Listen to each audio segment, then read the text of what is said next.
I don't know. To me, this is almost like we could even ask like a solution focused miracle question. Yeah, you're at work and you're really feeling totally engaged. What are you doing, right? Or what would be the first sign that your coworkers notice that you're fully engaged?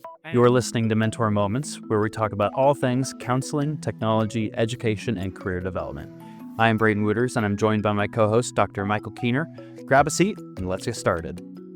All right, welcome to another issue of Mentor Moments. We're excited that season 4 is like kicked off, and we're flying high, and we have I guess a part 2 to a previous episode of Mentor Moments where we focused on the Professional Engagement Questionnaire. And so today, joining us, we have Rachael Rehagen and Jessica Doebber, and we're gonna just, I guess, talk about the PEQ. But before we jump into that, what's good with the two of you? What's new? Wow, how have you been enjoying the summer, the end of summer here, or the dog days, as they say, of summer? Well, I'm getting ready to start teaching classes again this fall, so it's been a lot of prepping course materials and putting assignments together. I do have a question for you regarding how's our friend Cooper Howard doing? Is he still taking classes? Is he back on campus? I haven't heard from him this summer. If he is coming back, then he would have moved in 2 days ago. I do believe he is on my roster for my second year class this fall, so I'm sure we will be hearing from him again. Awesome. Well, we need to get a kind of an update on what he's watching on the streaming network so we can get an update. Hmm? I wonder if he knows that Supernatural's getting taken off of Netflix in December. It's gonna be sad. No, so sorry, Goo. I am watching Vanderpump Rules right now. Reality TV of servers and bartenders in West Hollywood. And I mean, as a therapist, you could imagine just the amount of psychoanalyzing that there could be in reality TV. So that's where that's what I'm doing in my leisurely time. We all need things to be mindless, right? Anything must see, Jessica? Uh, Not much recently. I did start a new show called Eureka. It came out a little while ago. But basically, this U.S. Marshal gets a job as a sheriff in a town where a whole bunch of really smart scientists live, and it's basically him trying to figure out what goes wrong with their experiments. Interesting. He's a regular old guy, so he doesn't know anything about science, but he does the detective work. So he's the brawn and everybody else is the brains. Yep. What are you watching, Dr. Keener? Well, we just finished two series that my wife and I really liked. Is it Big Little Lies or Little Big Lies? Big Little Lies. Yeah, that was my wife really enjoyed that. And then Untamed. So Big Little Lies was sort of HBO, and then Untamed was a Netflix series. So, and I guess there's season 2 coming out of Untamed. So we'll see about that. So I would recommend them. They're harmless. So Okay. Well, love harmless TV. yeah, right. I mean, they build with great scenery. So if that is interesting to anybody, one is sort of wilderness and one is um, upscale California, I believe. So Oh, yeah. Anyways, okay. coastal for the Big Little Lies. Yeah, I think my mom watched that. And it's a book, so I think my mom also read the book. Can't remember which one she preferred, but Well, should we jump right in? let's get to Yeah, our friends are like they're ready, right? what I hear. Our PEQ stands, yeah. there's two sets of fans, PEQ and then mentor moment fans. Like the word on the street is you really want to know why. They really want to know why. Why is professional engagement important? Well, Yeah, don't say why not. I mean, that's like that's given, right? Like, of course it's important. Like, why not? of course it's important. Well, I mean, professional engagement is like, I don't know, like the health, like your health line to your, to the engagement in your profession, as straightforward as it can be. I like that sort of linking there, that the health line, right? So, right, it keeps us grounded, keeps us sort of assessing maybe again our mental state, emotional state, how well we feel connected to the profession, colleagues, our own career development. Does that sound Yeah. stimulating? Does that hook it enough for people who are like, I don't know why professional engagement is important? I think so. It's such a well-rounded gauge, I guess. It has so many different elements that just like, I mean, I guess even tying it to another therapist-y thing of like the wellness wheel, like it's kind of like the wellness wheel of like it has so many different elements that all of them are important and all of them work together. Maybe that's the hook for this episode. It like the professional engagement is like the wellness wool for your profession, right? Like Mhm. I mean, we did have the original hook of the 7 C's, four C's. but that was the 4 C's. Oh, we pared it down. Right. Efficient, right? Well, what else? What else? So it's sort of this mental life jacket, maybe, or wellness or health line. I think Rachel, is that what you said? I like that idea. What else? One like buzzword that I kind of think of is burnout. So if we have higher professional engagement, your risk of burnout is lower. Yeah, I mean that's right. I mean that Mm. Joy with your profession. right. That's something that all professions are concerned with. Are we really taking care of our practitioners and thus decreasing the burnout or people maybe harming somebody if they stay into work or eluding the profession, right? I mean, so two important things we need to kind of think about. Yep. I guess for me, because I'm a little bit older and maybe in a different life slash career phase, I think about professional engagement as a means of mentoring or staying connected with others. And so I guess that's sort of where my focus is right now. So, how can us using the PEQ, right, help people engage with others sort of in this giving back developmentally um, perspective?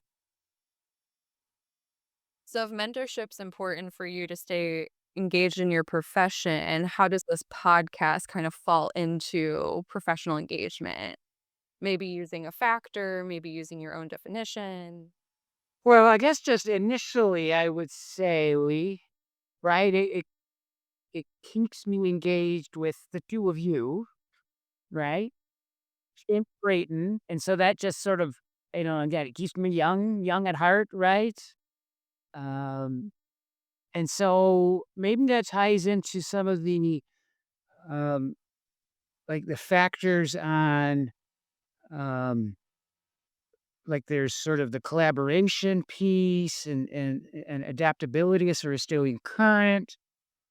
I mean, we do have an enthusiasm one too. So again, I get excited anytime I get to see graduates of the program. So I would say probably those are the two ways here mentoring as a way to show enthusiasm for the field, to give back, and this collaborative piece. And again, that domain also has sort of our ability to adapt. And so again, I think like working with others, thinking about staying up to date helps with us adapting as well. That's a good point. Yeah.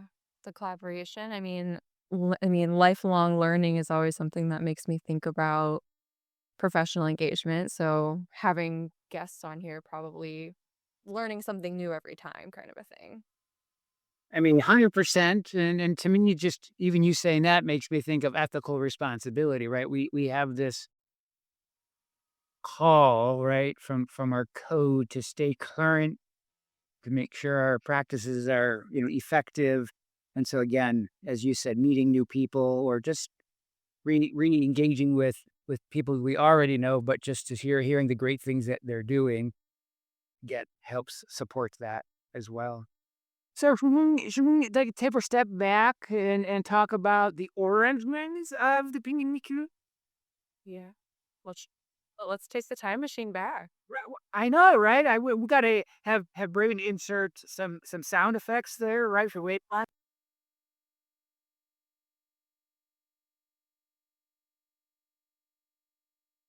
right? We were the first day of assessment class. So those of you that maybe listen to the first one or not, like so the PEQ originally came out as a service learning project between Maryville University and the rehabilitation counseling program, and specifically the assessment class, and then the Missouri Rehab Association Eastern chapter, right? And so I can remember talking with you, Rachel, before class, and one of our music therapy graduate students, Karen Lorman, and really saying, I need you to be on board with this, like trying to get have you guys be overly excited for this opportunity. So when I introduced it to the class, right, that everybody would be like, yeah, this is awesome, right? I don't know if you remember that or not, but I definitely do remember that. And yeah, I brought the enthusiasm. Don't you remember? so I guess through that just I want to give a shout out. There was 7 students, right, in this class, and they really worked on the initial creation of the PEQ. So we had Evan Brooks, Rochelle Carbonare, Carrie Mormon, Chris Trimmo, and then obviously Rachel and Jessica as well.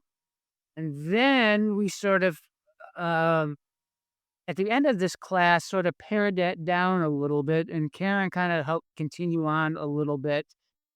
And then really, it's now just the 3 of us that are the champions of PEQ, right?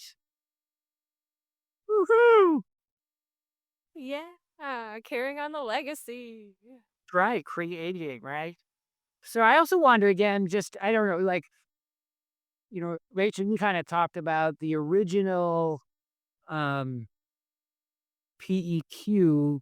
We had 7 domains, right? And so we kind of thought it would be catchy or fun, right? That if we call it the 7 C's, so each of those categories began with a C. Right. It sort of also worked out if we didn't count, we had 7 students in the class. So that was sort of the other reason. And part of the class, we had each student sort of take the dominion of professional engagement and create questions. Go for it, Jessica. And shout out to Karen's husband for doing our 7Cs graphic. And logo, we could still use the logo, right? The graphic is now we got to maybe sweet talk Karen to sweet talk her husband and make a 4 domain graphic scale. So I think again, as we started with 45 items, right? And then we did some pilot testing and threw out some questions, and we ended up with 28 items. That's when we did our first, I don't want to call it a large scale assessment, but we did our first study and we had 75 people take the PEQ. Based out of that, we really pared it down even more to a 20 item assessment. But as I'm sure both of you remember from assessment class and us talking about this, right, when we try to do some statistics to get reliability and validity, we really need 10 people per question. So if we had 28, we really needed close to 300. And 75, it's good data, it's just not great data. So what we decided to do, right, was to expand our sampling strategy. So, um, taking data from that pilot study where we had 75 people, we expanded it to, we actually ended up having, we had over 200 people take it, but 122 completed all aspects of the survey. So we used that people. And then through that data, we determined that our assessment is both reliable and valid, and that the best factor structure, so there was 4 domains, that it ended up with a 19 item. We threw out one extra question that really didn't load well, and once we threw that question out, it really made the other items gel, if you will, make the most sense to have, the overall structure of professional engagement and then breaking it down with, um, the 4 different scales, which we'll get to in a second. But Mhm. So we developed the definition for professional engagement as part of a class assignment. And what we came up with is professional engagement refers to the level of commitment and active participation that individuals exhibit in their professional activities and careers. It encompasses a genuine interest and enthusiasm for one's work, as well as dedication to ongoing learning, adaptability, and excellence in performance. Professional engagement goes beyond the routine tasks associated with a job and involves a proactive and positive approach to professional development, collaboration with colleagues, and contributing to the broader goals of the field. I mean, if that doesn't get you all warm and fuzzy inside, I mean, you're just dead inside if that doesn't get you all right. I think I'm gonna share that definition with my wife over dinner tonight. Like that's some good dinner conversation right there. It's a great one. And let us know what she says about it. I know, right? Yeah, actually, was one of the first people to test it. She was a true champion of the PEQ. That she took it when it was the 45 item. I should have told her it was 45 items. It took a little longer, but she gave some great feedback. Anyways, okay. So, what is there a part of that definition? I'm going to make both of you. As I feel like we're in class again, what strikes you most about this definition? Each of you can kind of take a turn answering that. One thing that always kind of stands out to me is the genuine interest and enthusiasm for one's work. So there's a lot of people that think, work is a job. You go in, you make your money, and you leave. Yeah, you might have some good days and some bad days, but you don't feel that genuine interest and excitement to go to work.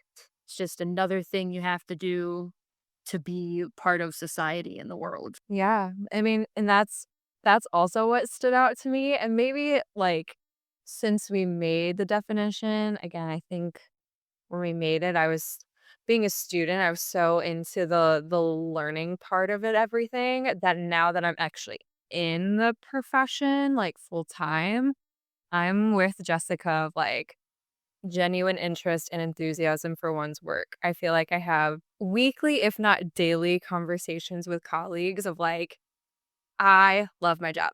Like, there's nothing else that I wanna do. Yeah, it's just what I I enjoy doing, and I have, like it says, genuine interest in doing it, and so I'm walking into the day, into the office, and so, yeah, I feel like Something you should retake the P&Q, right? To see the new score, right? Like I it's know.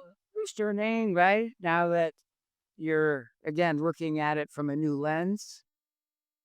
I, I guess I'm similar to that, and I like the piece that talks about it goes beyond routine tasks associated with a job. Right. So again, I think of just things we said in the program a lot, like competence is the baseline. We really want to strive to be excellent. So what it's not just not going through the motion. So kind of like both of you said, with this genuine excitement, interest in. So and it I don't know, can I say something else here? Something that we're talking with, all counselors here, even when Jessica first, mentioned um the enthusiasm, it made me think of what a great counseling question, right? If we were really working with somebody with a clear transition, right? That what really piques your enthusiasm about work, right? Like, and I don't know. To me, this is almost like we could even ask like like a solution focused miracle question. Yeah, you're at work and you're really feeling totally engaged. What are you doing, right? Or what would be the first sign that your coworkers notice that you're fully engaged? So That's one thing I talk to students about too when we're doing like career planning and career development is, you spend what was the number we came up with, 90,000 hours of your life at work. And so if you're not doing something you enjoy, that's a lot of time that you're spending doing something that you're not invested in. right, yeah, I can just sort of visualize somebody hitting their head against the wall, right? Like, how long do I have to do this, or what did I agree to, or Is it that's. Oh, go ahead. Did I cut somebody else off? I just said, is it Friday? It is actually. It's Friday, and we're at the end of the day, so it was almost. I know you were joking there, but it is right. Or we're not saying we have the case of the Sundays, right? Like we're dreading our Monday morning. So I guess to me that's the one person on face value just thinking about this. This could be very much a so what. Like so what? I have this whatever score on professional engagement, but again now sort of tie this back to what we said about wellness or being mentoring or proactive. We can sort of now see where we can now have conversations around the score to make that score meaningful to that person, to then whether somebody's very concrete and wants to set out a very specific goal, or just sort of okay, now that I'm aware of this, I can start looking for ways to better engage. Mhm. So, what should our listeners know about the PEQ? I know that's a very broad and ambiguous question. They sort of know the origins, that we have this validated and or reliable and validated tool. What if somebody wants to take it? How can somebody you know take the PEQ? Isn't it? If I remember correctly, it's posted on the MRA website. Oh my gosh, letting the go, right? So again, if anybody's interested in taking the PEQ, it's free, it's open access to everybody. Um, Google Missouri Rehab Association Eastern Chapter, go to the blog portion. You can read a little bit more about the PEQ, and then there's a link to the survey. Now we have to give big shout outs to Jessica because she created the survey in the uh, electronic survey. And so not only you take it, then you also get your results like instantaneously. And so then you can start sort of having a deeper thought reflection. And then also, one of the things that we also want to do is sort of similar to what we were just alluding to here. We were going to do a better job of creating additional blog posts that we can use to sort of keep that fresh in our mind, and um, help us develop our professional engagement. And I guess this to me is where I want to throw it back to the service learning component and how it connects back to the Missouri Rehab Association, and that being on the board, we wanted to do more to give back to the rehab community. And so this was one attempt at doing that. That hopefully by, again, taking this, you'll sort of feel a bigger connection to the greater good. It'd be awesome if you want to even join MRA board or another board, right? Just to say again, just to have that, I guess, connection. Yeah, I mean, that was part of our discussions is like talking about how important is it to be connected to associations or different organizations and how that I mean, that was kind of the starting conversation around the PEQ of like and I guess even developing our questions too of like just the social component, the learning component, the ethical component, all of these different pieces kind of play into being engaged in an organization or association that's related to your professional field and how that can make a difference and how that does play an impact into how engaged you feel in your profession. And then, right, for any of our stat people out there, right, we have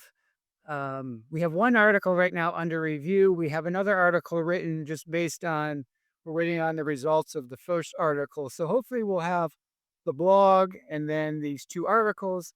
And then hopefully if we continue to sort of go down this path and continue the research, I would love to, as Jessica mentioned earlier, really look at how the PEQ relates to burnout or intention to leave, lifelong learning, maybe an ethical perspective. I mean, there's so many things that we could start, doing some further analysis with. Um, our original, I guess our um, at the original, the sample that we had close to 200, we looked at if there's any differences in the PEQ with gender, and there wasn't any, so that's pretty interesting and kind of cool. Was there any difference in race, ethnicity? And there wasn't.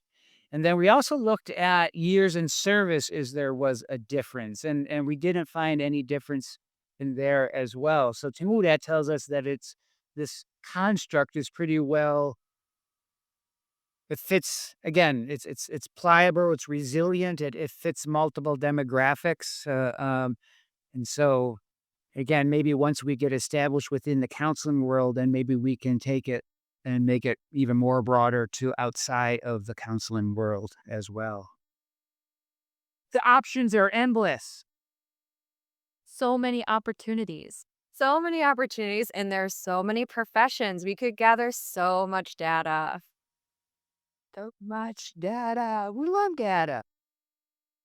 So should we move down a little bit more? Do you think everybody would like to know what are the four categories of the PEQ?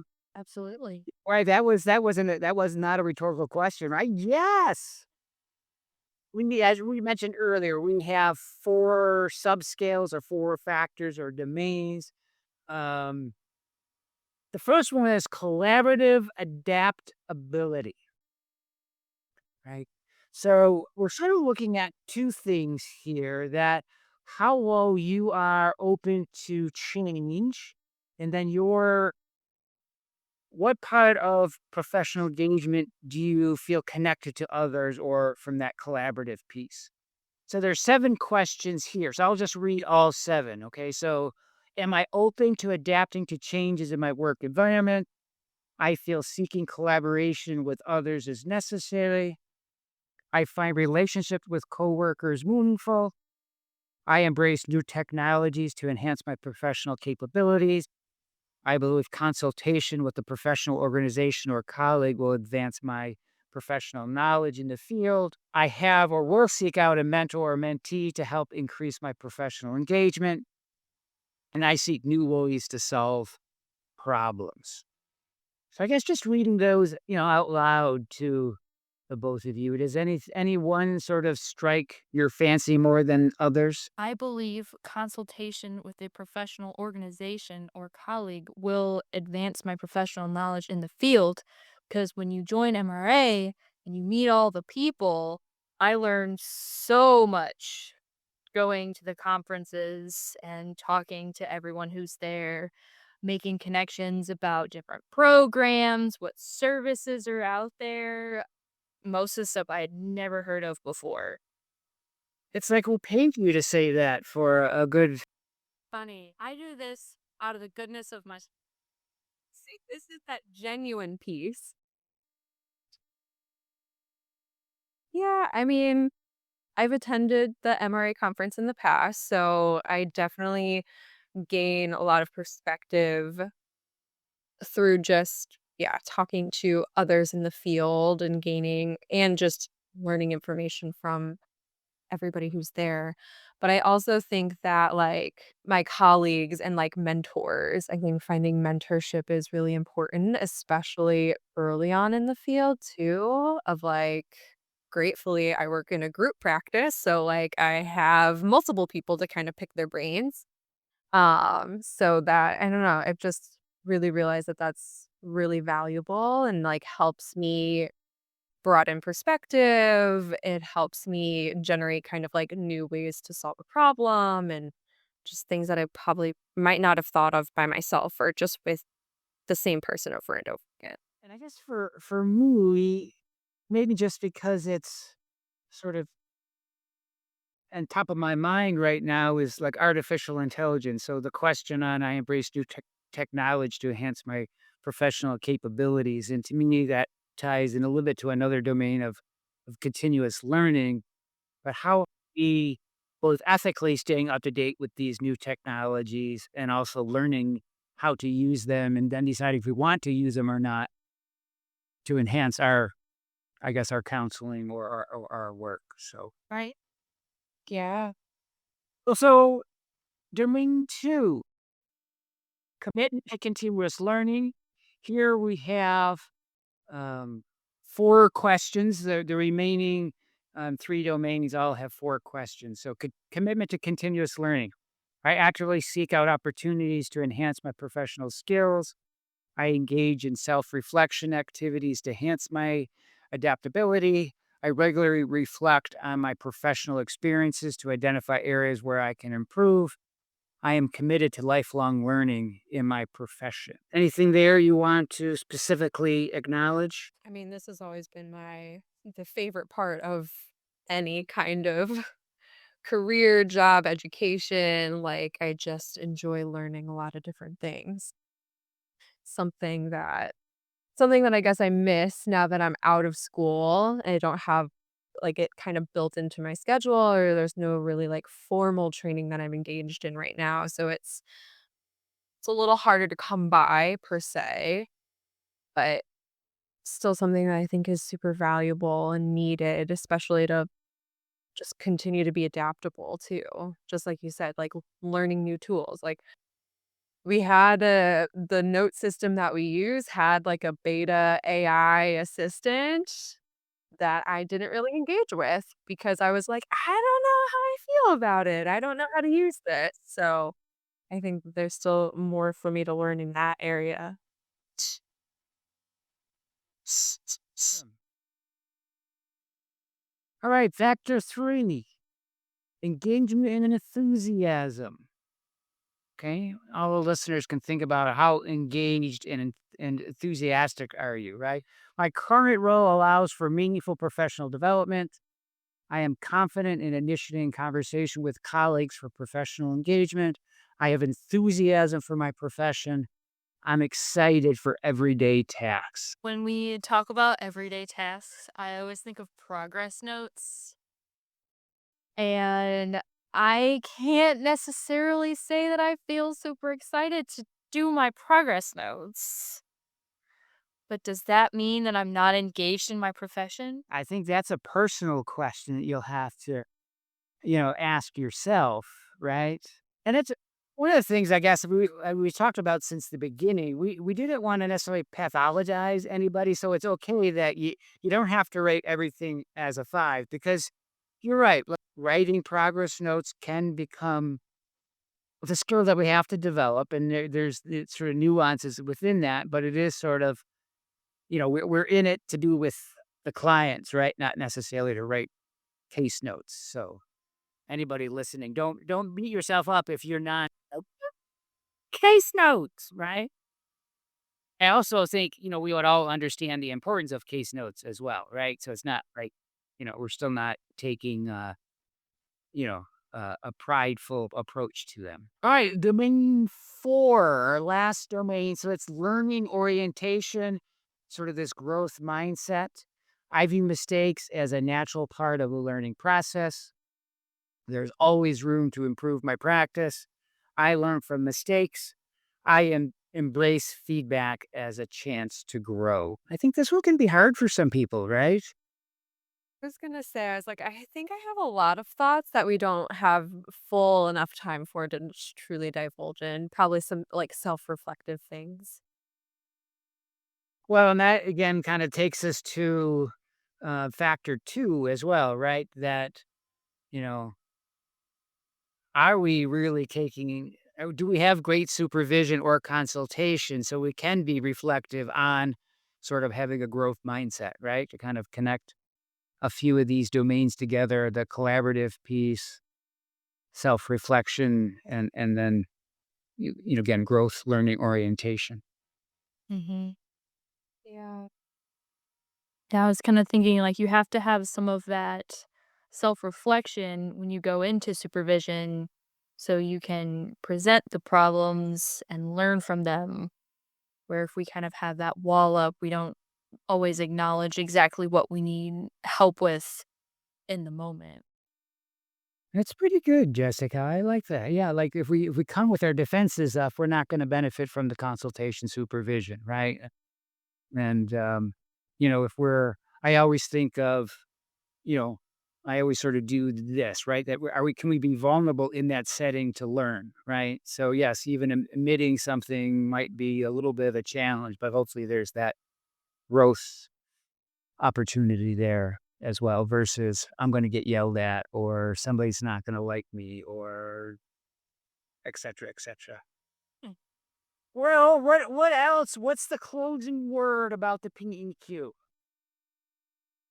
So take it. Go take it, right? Yeah, how often would you recommend taking it? What do I? Well, I would think, maybe if know you're maybe changing a job or getting a promotion, or maybe feeling stuck. I think there could be multiple times that you take it. I would encourage people if they do take it multiple times, if you get used to the questions, you might want to sort of maybe there's the bias of, oh, I want to be this way. So you answer certain questions higher. So you really still sort of take it genuine with a genuine sort of attitude. Um, yeah, just so you're not sort of letting those unconscious biases or, hey, I'm supposed to be a mentor, so I'm always going to circle those mentor things, at a higher level. Yeah. A great reflective tool. You sort of wrapping up the podcast here for this episode. Are you reading anything? Do you have any trendings on the book? Is there anything that is sort of you think would be helpful to other people listening that um, we should know about? In supervision, we are working on a book called The Making of a Therapist. And so we're kind of looking at it chapter by chapter and having conversations with supervisor about, what we think. Did what they say resonate with us? How are we going to be able to use this in our practice? And so far, I'm really enjoying it. Making of a Therapist, go check it out. Right, that's it's the not the Oprah summer reads, it's the Jessica summer reads going on. Right? Book club, Jessica book club, the book of the month. It's a good one. I'm also reading it, so yeah. So if you want to start a new book club, like connect with the two of you, right? Because there, here it is. Absolutely. I love reading. We could get one started. Could do it. Well, all right. Ooh, does anybody want the last word besides take the PEQ? I mean, that was pretty powerful. Needs to stay there. Just that. That's it.